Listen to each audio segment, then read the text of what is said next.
Oke, halo semuanya, selamat datang di sesi bedah materi kita kali ini. Nah, buat Anda yang memang selalu pengen tahu lebih dalam soal biosecurity, pas banget nih. Hari ini kita bakal ngobrolin topik spesifik, yaitu tindakan karantina ruminansia besar di pelabuhan penyeberangan.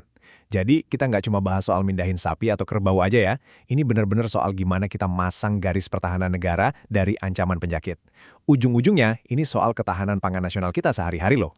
Langsung aja kita intip peta jalan kita hari ini. Ada 6 poin utama yang bakal kita lewati, mulai dari pendahuluan, lalu dokumen persyaratan dan pengujian, terus masuk ke macam tindakan karantina di tempat pengeluaran, tindakan karantina di tempat pemasukan, dan pastinya kita tutup dengan kesimpulan. Kita masuk ke bagian pertama, pendahuluan. Yuk kita lihat apa sih mandat biosecurity ini? Nah, coba perhatikan logo Badan Karantina Indonesia ini. Mereka ini ibarat perisai utama negara kita. Kalau kita merujuk pada SK Deputi Bidang Karantina Hewan nomor 9 dan nomor 17 tahun 2026, aturan ini tuh bukan sekedar tumpukan kertas. Regulasi ini sengaja dirancang untuk aktif melindungi sektor pertanian dan peternakan kita dari penyebaran penyakit antar pulau. Dan ngomong-ngomong soal penyakit, ada satu istilah krusial yang harus kita sepakati bareng, HPHK, atau hama penyakit hewan karantina. Intinya, ini adalah penyakit berbahaya yang bisa dibawa diam-diam sama hewan kayak sapi atau kerbau, yang kalau dibiarkan, wow, bisa menyebar luas banget. Di SK nomor 9 ditekankan hewan itu baru dibilang sakit kalau ada perubahan kondisi atau fungsi organ fisiologisnya. Masalahnya, perubahan awal ini sering banget gak kelihatan mata. Makanya, kita butuh aturan pencegahan yang ekstra ketat. Lanjut ke bagian kedua, dokumen persyaratan dan pengujian. Ini waktunya birokrasi bertemu dengan sains. Yang paling menarik dari tampil berdasarkan SK nomor 17 ini adalah gimana aturannya memilah-milah syarat. Coba lihat. Untuk ternak dan sumber daya genetik, sertifikat veteriner atau SV itu hukumnya wajib, nggak bisa ditawar. Terus, lihat bagian dokumen vaksinasi. Vaksin PMK dan LSD itu mutlak harus ada. Tanpa dokumen-dokumen ini, pergerakan hewannya bakal langsung di-stop saat itu juga. Tapi ya kertas saja pastinya nggak cukup kan? Kita butuh bukti ilmiah. Mengacu pada SK nomor 9, kalau petugas mulai curiga ada gejala klinis, mereka nggak bakal cuma tebak-tebakan. Mereka langsung turun tangan ambil sampel biologis. Dan jujur aja, kebayang nggak sih susahnya ambil sampel darah, swab hidung, atau feses dari hewan berbobot ratusan kilo yang lagi panik dan stres? Pengujian biologis ini benar-benar senjata utama buat menyingkap ancaman tak kasat mata, kayak brusellosis. Nah, proses diagnosisnya itu benar-benar kayak prosedur operasi standar yang presisi banget. Langkah pertama, petugas mengobservasi langsung perubahan fisiologis dan gejala klinis. Langkah kedua, kalau ada yang mencurigakan, langsung eksekusi judgment sampling. Dan langkah ketiga, sampel itu langsung dilarikan ke lab buat uji serologis, misalnya pakai metode ELISA atau PCR.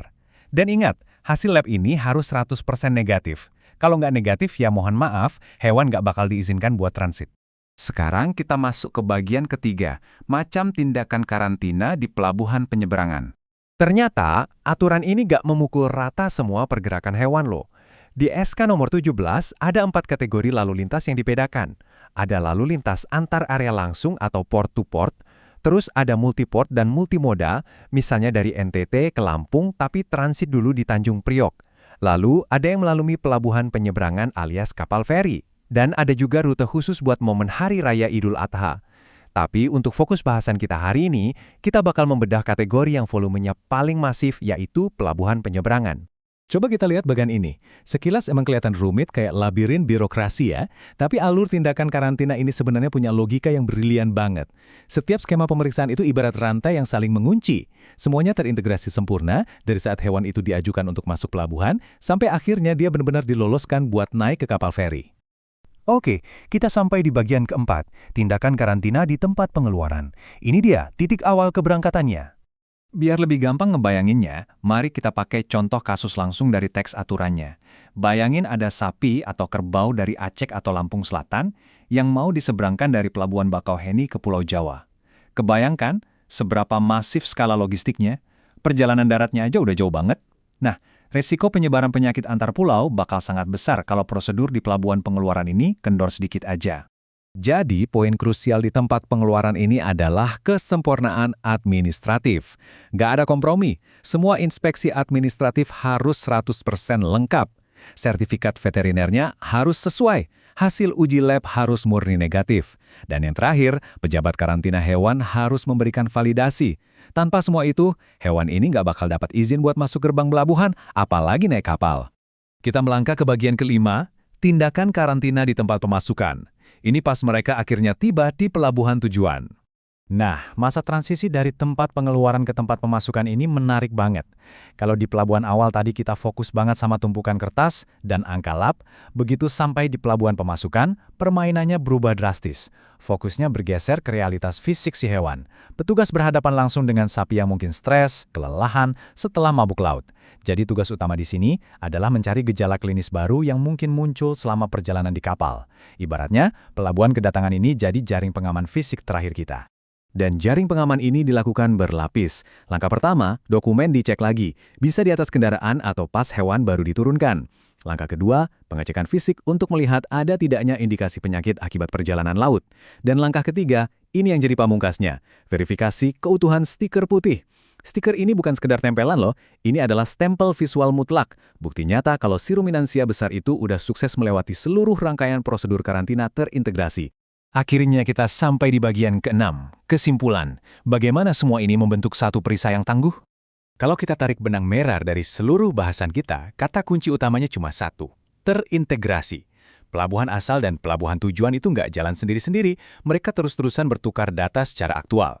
Bukti administratif yang diwajibkan di SK-17 jadi acuan buat tindakan fisik di lapangan sesuai SK-9. Karena sistem ini saling mengunci erat, kalau ada satu aja yang gagal atau hewannya kelihatan sakit saat tiba, perjalanannya langsung dihentikan.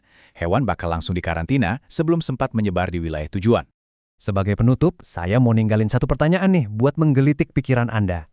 Dengan sistem perlindungan berlapis dan terintegrasi yang mengatur dari selembar dokumen sampai ke verifikasi fisik sebuah stiker putih, menurut Anda, bagaimana implementasi biosecurity modern ini bakal terus ngebentuk arah dan rasa aman buat ketahanan pangan serta peternakan Indonesia di masa depan?